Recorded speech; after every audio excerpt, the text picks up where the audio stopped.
Jadi kita terlalu lama nunggu, kita terlalu lama menunda, kita terlalu banyak cari alasan-alasan untuk melakukan sesuatu, kebaikan, kebenaran, kemanfaatan. Akhirnya hidup itu berlalu. Jadi kita itu kan sering nawar sesuatu yang harusnya segera kita lakukan. Jadi usaha, upaya kita dalam mencapai hidup yang versi terbaik, the best version of our life. Gimana caranya kita memperjuangkan hidup ini biar hidup ini bermakna dan kita puas dengan hidup kita. Mengaji Hening bersama Dr. Fahrudin Faiz. Mari kita simak. Baik, saya mulai ya. Isu yang pertama yang kita angkat malam hari ini, yaitu pandangan-pandangannya Seneca tentang kehidupan. Ada beberapa pernyataannya Seneca yang menurut saya penting kita renungkan tentang kehidupan. Yang pertama, beliau bilang begini, kadang-kadang hanya untuk hidup kita memerlukan keberanian. Kalimat ini mendalam sebenarnya. Banyak orang yang hidup, tapi sebenarnya dia tidak berani hidup. Tidak berani hidup itu bisa dalam arti tidak berani menerima tantangan. Bisa dalam arti mandek dan tidak mau mengembangkan diri. Bisa dalam arti melarikan diri dari masalah-masalah konkret yang dia hadapi. Bisa dalam arti tidak mampu memanfaatkan potensi-potensi yang dimiliki. Jadi ini bisa kita sebut orang yang tidak berani hidup. Jadi kita dianugerahi oleh Allah kehidupan, tapi perilaku kita seperti orang yang tidak berani hidup. Termasuk mungkin bisa kita tafsirkan orang yang tidak berani hidup itu orang yang tidak mau menjaga hidupnya sendiri. Orang yang sembrono dengan hidupnya sendiri. Itu menurut saya juga bagian dari orang yang tidak berani hidup. Jadi kan ada orang itu yang sudahlah, saya tidak perlu diatur-atur, saya nekat saja, nanti kalau mati kan ya sudah. Nah orang ini berani mati sebenarnya. Tapi kalau ditelusuri dia tidak berani hidup. Orang hidup itu berani mati bagus, tapi dia juga harus berani hidup. Termasuk, ya kalau ini kan masih eranya pandemi, yang kita itu dinasehati oleh para ahli untuk biar kita tetap sehat, harus menjaga menggunakan protokol-protokol kesehatan. Kan ada di antara kita yang sudahlah saya tidak protokol-protokolan. Kalau sakit ya biar saja, mati sudah takdirnya. Ini logika ini tidak salah, tapi kurang lengkap. Sampean berani mati, tapi harusnya juga berani hidup dengan segala resikonya. Jadi berani hidup itu berarti berani untuk juga memelihara hidup yang itu amanatnya Allah pada kita. Jadi ini kalimat yang pertama ini menurut saya penting. Kita hidup itu ya harus lengkap. Hidup ya berani, mati ya berani. Banyak orang yang tidak berani hidup. Meskipun dia berani mati. Atau ada yang sebaliknya. Berani hidup tapi tidak berani mati. Biasanya juga terus orang yang tidak berani mati ini macet, mandek, tidak mau berjuang, tidak mau berkembang karena khawatir mati. Dua-duanya negatif. Kita harus berani hidup juga berani mati. Nah, kemudian itu pandangannya Seneca yang pertama tentang kehidupan. Yang kedua, kata Seneca begini, selama engkau masih hidup, teruslah untuk belajar hidup. Jadi ini pernyataan ini menurut saya menegaskan bahwa hidup ini sifatnya dinamis, berubah-ubah, berkembang. Oleh karena itu kita juga harus punya sifat mental yang dinamis, mau berubah, mau berkembang. Caranya ya kita harus belajar terus tentang hidup kita ini. Logika yang kemarin benar, sekarang mungkin tidak cocok lagi, tidak pas lagi dipergunakan. Maka ayo terus belajar. Dulu kalau kita aktif silaturahim ke rumahnya teman-teman kita, saudara-saudara kita, itu terpuji. Tapi hari ini di era pandemi ini justru kalau kita nekat mengunjungi saudara teman kita, sangat mungkin kita akan menyusahkan dia. Karena sekarang eranya kita diminta untuk jaga jarak dulu. Oh, ini kalau kita tidak belajar terus, ilmu kita mandek. Logika sebelum pandemi mungkin tidak bisa diterapkan sekarang saat pandemi. Cara berpikir dulu dan sekarang beda. Itulah gunanya kita belajar terus. Sehingga kata Seneca, selama engkau masih hidup, teruslah belajar. Jadi ini pandangannya Seneca yang kedua. Berarti belajar itu wajib, penting. Ini agama kan juga sudah tegas menyatakan itu. Belajar terus, jangan berhenti. Maka kita istiqomahi antara lain ngaji filsafat ini. Jadi itu nasihatnya yang kedua. Jadi hiduplah dengan berani. Yang kedua, terus belajar, jangan berhenti. Karena kehidupan ini sifatnya dinamis, berubah. Kalian harus pinter mengadaptasi situasi-situasi yang kalian hadapi. Termasuk ngaji, materi-materi ngaji ini kan kalian harusnya cerdas menghadapi.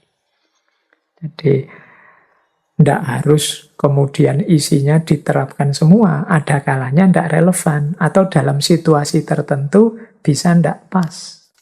Misalnya itu, saya kemarin tidak sengaja membaca komentar.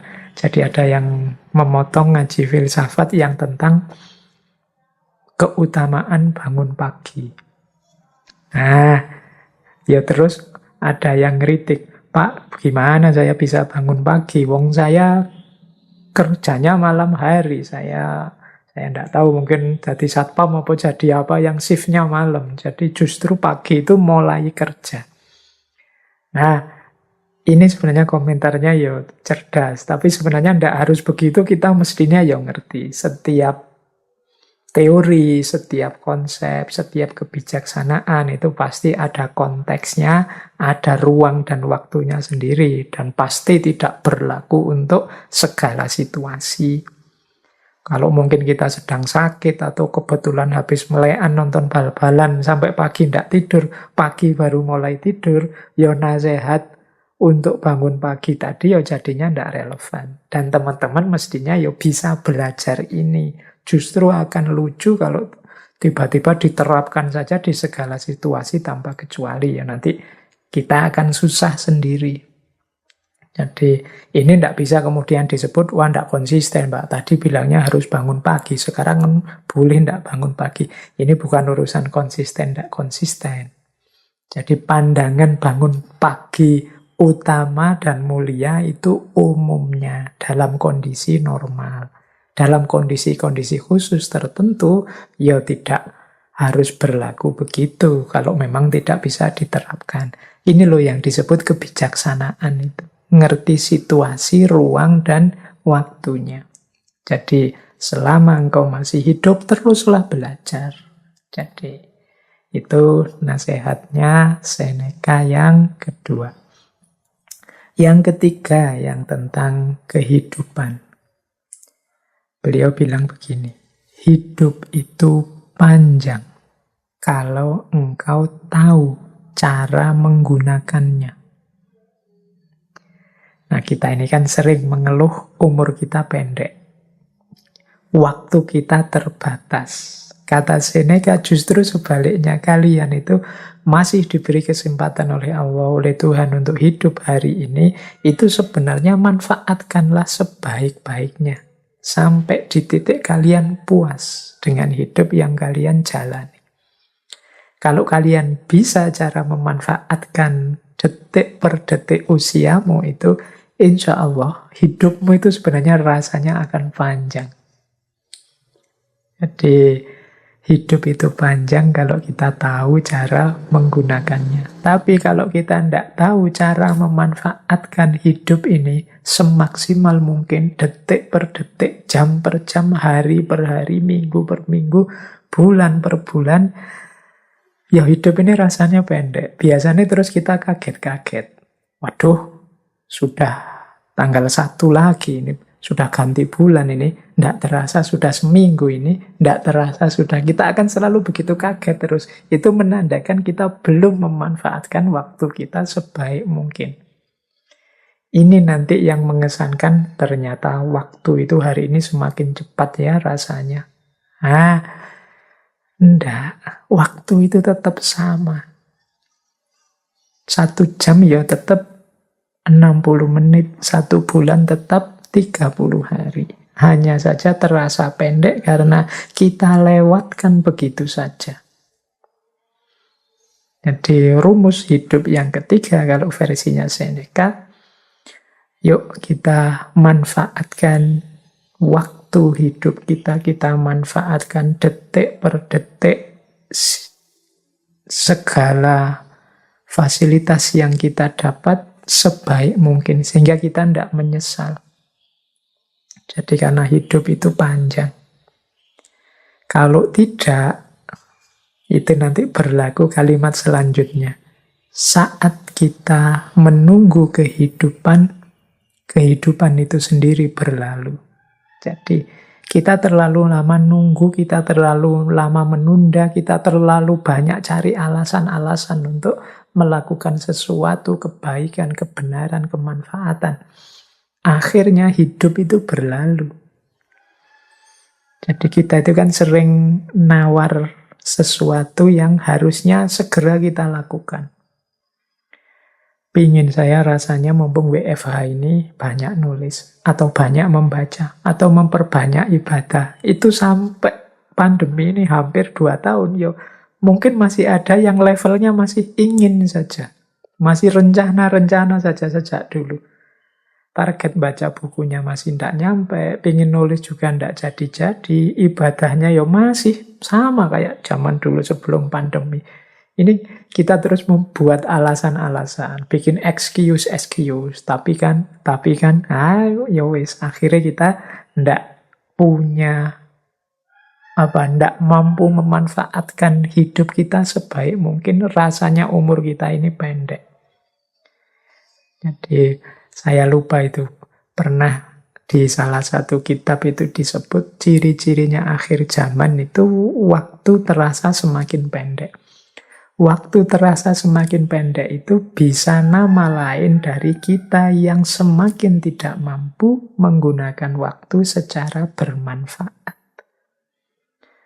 Wong kita kalau pegang HP itu, sekali pegang itu bisa jam-jaman kan, buka ini, buka itu, lihat video ini, video itu, lihat, terus tiba-tiba sudah sore, tiba-tiba sudah malam, tiba-tiba sudah waktunya tidur, terus begitu umur kita tambah. Baik, jadi itu rumus selanjutnya. Saat kita menunggu kehidupan itu sendiri kemudian berlalu. Kita kehilangan momen, kita kehilangan kesempatan. Yang terakhir, ini pesannya Seneca tentang kehidupan sebagaimana dongeng, demikian pula kehidupan. Yang penting bukan panjangnya, namun baiknya. Jadi ini pesan untuk kita, hidup ini jangan hanya fokus pada panjang pendeknya, tapi juga kualitas isinya. Tidak ada gunanya umur kita sangat panjang, tapi isinya bobrok, rusak, salah, dosa, sehingga eman-eman umur panjang itu semakin panjang umur, ekuivalen dengan semakin banyak dosa. Jadi panjang pendek itu tidak penting. Yang penting kualitasnya, baik atau buruknya. Itulah kunci dari hidup. Jadi kita dapat beberapa pelajaran dari Seneca tentang kehidupan. Yang pertama, mari hidup dengan berani. Mari terus belajar. Kemudian mari kita manfaatkan, gunakan hidup kita sebaik mungkin. Semoga kehidupan kita adalah hidup yang berkualitas, yang nantinya tidak kita sesali. Kita puas dengan hidup kita, kita lega dengan hidup kita karena sudah kita perjuangkan semaksimal mungkin sesuai yang kita tahu dan kita mampu. Baik, kita masuk ke tema selanjutnya yang kita ambil dari nasihat-nasihatnya Seneca. Setelah kehidupan, sekarang kita bahas perjuangan. Jadi usaha, upaya kita dalam mencapai hidup yang versi terbaik. The best version of our life. Gimana caranya kita memperjuangkan hidup ini biar hidup ini bermakna dan kita puas dengan hidup kita. Ini ada beberapa nasihat dari Seneca sehubungan dengan hal itu. Yang pertama kata Seneca begini, kalau orang tidak tahu ke pelabuhan mana perahu dilayarkan, tidak akan ada angin yang menguntungkan. Ini kalimat pertama ini sebenarnya isinya adalah menantang kita untuk menemukan tujuan hidup, arah perjalanan hidup. Ini mau kemana? Jadi jangan hidup yang asal, tidak punya tujuan, tidak punya orientasi, tidak punya arah.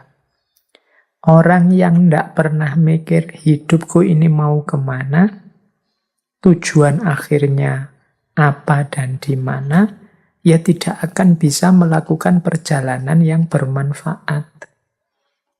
Jadi kalau kita tidak tahu pelabuhan mana yang kita tuju, kalau pakai quotes dari Seneca tadi, ya kita tidak akan bisa menyebut ini angin ini membantuku apa menghalangiku.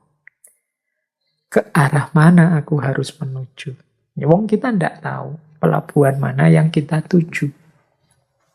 Jadi perjuangan yang efektif itu yang pertama, ya kita harus jelas tujuannya. Ya kalau umat Islam ya biasanya kan secara general kita sebut semuanya ya kita menuju Allah, Pak, ilaihi roji'un. Ya alhamdulillah kalau kita sadar itu. Tapi kita ngerti bener enggak sih orientasi hidup, jalan hidup yang memang ilaihi roji'un, menuju Allah. Kalau kita ngerti, ya kita berarti tahu tujuan kita dan tahu caranya berjalan. Jadi yang pertama, hidup itu yang efektif dan manfaat, teman-teman harus jelas arah tujuannya kemana. Mungkin ada tujuan jangka pendek, jangka menengah, jangka panjang, dan tujuan final yang paling besar. Nah, itu lebih enak kita kemudian menempuh perjalanannya. Jadi kadang-kadang kita itu kan hidup, kan banyak di antara teman-teman itu sudahlah Pak, mengalir saja. Loh, mengalir saja itu ya kalau pas alirannya membawamu ke tempat yang engkau inginkan. Kalau membawamu ke tempat yang mencelakakanmu gimana? Yang menyakitimu gimana? Kalau sudah jelas kalau kamu ke sana kamu akan sakit, apa ya kamu akan ikut saja alirannya, kan enggak? Jadi paling tidak patoklah target tujuanmu yang jelas, baru berjuang. Jadi kalau mau berjuang mati-matian, saya akan berjuang mati-matian, memperjuangkan hidup saya, Pak, hidup atau mati. Lah terus mau berjuang kemana? Targetnya apa? Indikatornya apa teman-teman? Sudah sukses dalam perjuangan itu. Saya Pak, yang penting nanti jadi pegawai negeri, punya istri cantik, punya rumah, punya mobil, punya anak yang lucu-lucu.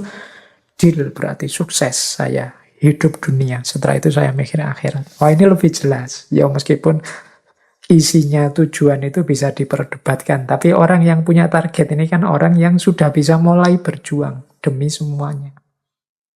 Tapi kalau yang ditanya, sampean pingin apa sih? Mau kemana sih? Tujuannya apa sih? Kok terus ndak iso jawab? Bingung mau jawab apa? Ya sulit untuk melanjutkan perjalanan.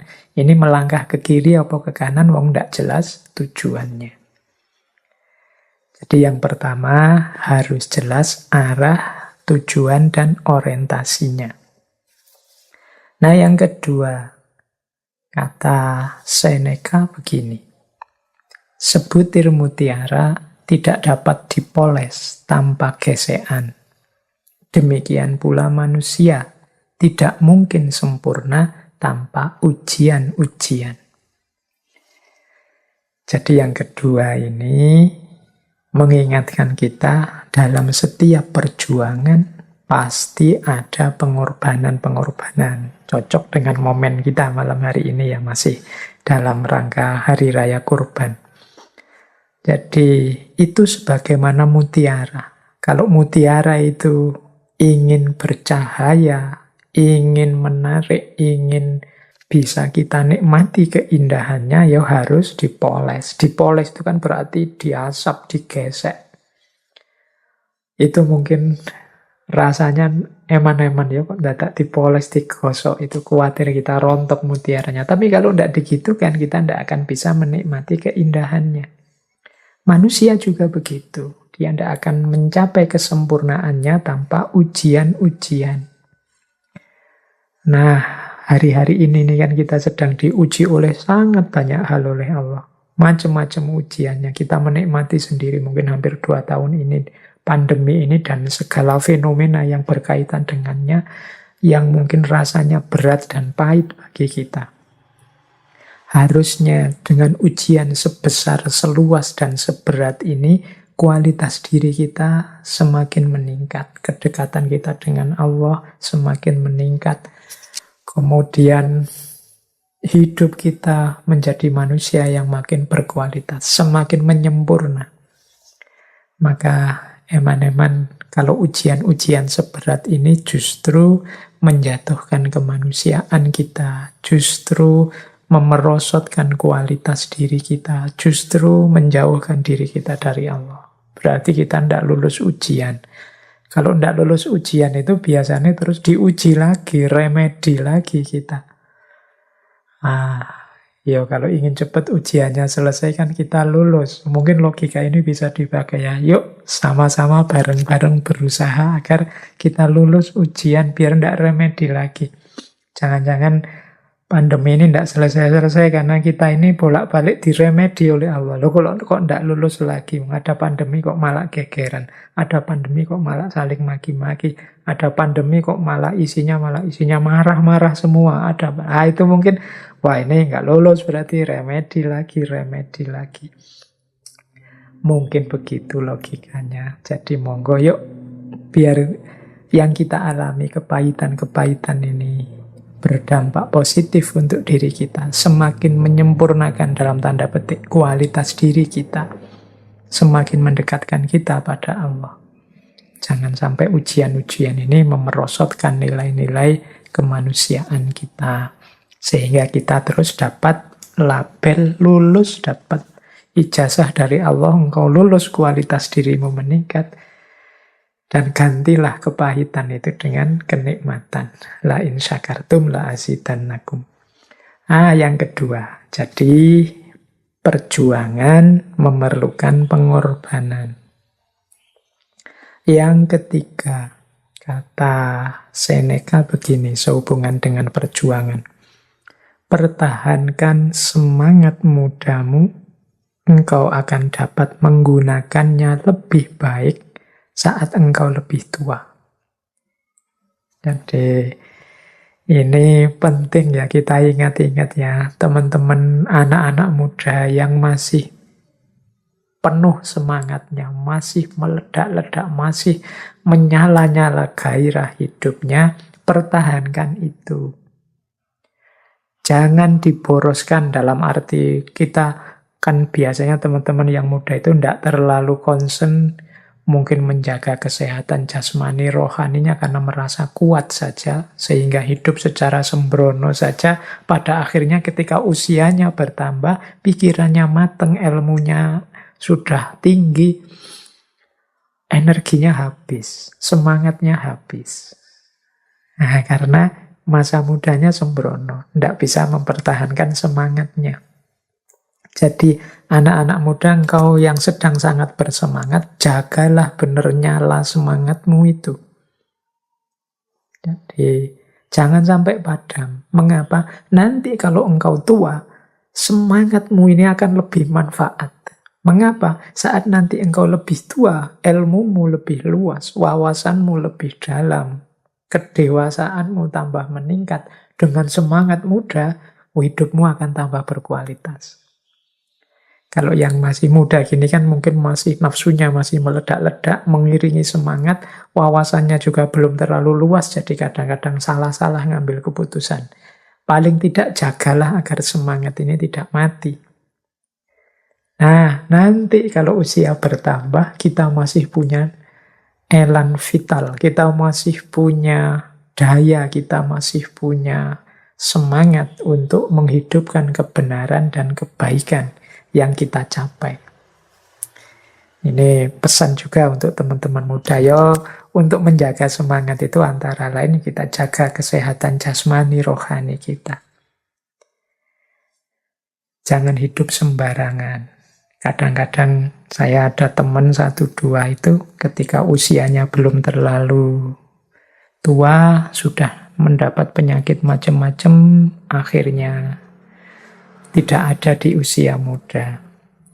Eman-eman kalau orang-orang yang berkualitas ini kemudian menghamburkan semangat hidup dengan sembrono pada saat dia sangat dibutuhkan, dia kurang bisa memberi manfaat karena semangatnya sudah padam, sudah sakit-sakitan, dan lain sebagainya. Jadi perjuangan juga harus taktis. Pertahankan semangat muda, karena kita akan membutuhkannya saat umur kita bertambah, saat kita lebih dewasa. Jadi jangan dikira kalau nanti tua ya berarti sudah selesai Pak, tenaganya berkurang, energinya berkurang, ya, tapi semangat tidak boleh berkurang. Baik, itu yang ketiga, rumus dalam perjuangan. Kemudian yang keempat, Seneca bilang begini, kalau ini untuk situasi yang khususnya menghadapi orang lain. Kata Seneca begini, kalau engkau manusia, hargailah mereka yang mengupayakan hal-hal besar meskipun kemudian gagal. Kita ini kan dalam hidup ini berarti kita sama-sama pejuang. Sama-sama orang yang sedang berjuang dalam hidup ini. Orang lain juga pejuang, kita juga pejuang. Sesama pejuang, mari saling menghormati, mari saling menghargai. Berarti mari kita hormati, kita hargai orang lain yang juga sedang berjuang. Meskipun kemudian mereka gagal. Mengapa? Ya karena orang yang mau berjuang, orang yang mau mengupayakan perubahan-perubahan untuk hidupnya menjadi semakin baik di level apapun, ini saja sudah membuktikan mereka manusia yang berharga. Kan rumusnya memang manusia itu kuasanya hanya sampai level berusaha. Hasil atau tidak, sukses atau tidak, itu di luar ranah kita sebagai manusia. Tuhan yang menentukan, Allah yang menakdir hasilnya apa. Jadi begitu manusia ini mau berjuang, berupaya menghasilkan hal-hal besar baik untuk dirinya maupun untuk masyarakatnya, dia sudah layak untuk kita hormati, apapun bentuknya. Jadi dia layak untuk mendapatkan penghormatan dari kita. Jadi teman-teman, untuk perjuangan ini berarti ada 4 rumus dari Seneca. Yang pertama, tegaskan tujuan. Yang kedua, siaplah berkorban. Yang ketiga, pertahankan semangat. Dan yang keempat, hargailah sesama yang juga berjuang. Terima kasih sudah menyimak. Semoga channel Mengaji Hening bersama Dr. Fahrudin Faiz selalu bisa memberikan ilmu, motivasi, dan kebermanfaatan. Salam sehat dan bahagia.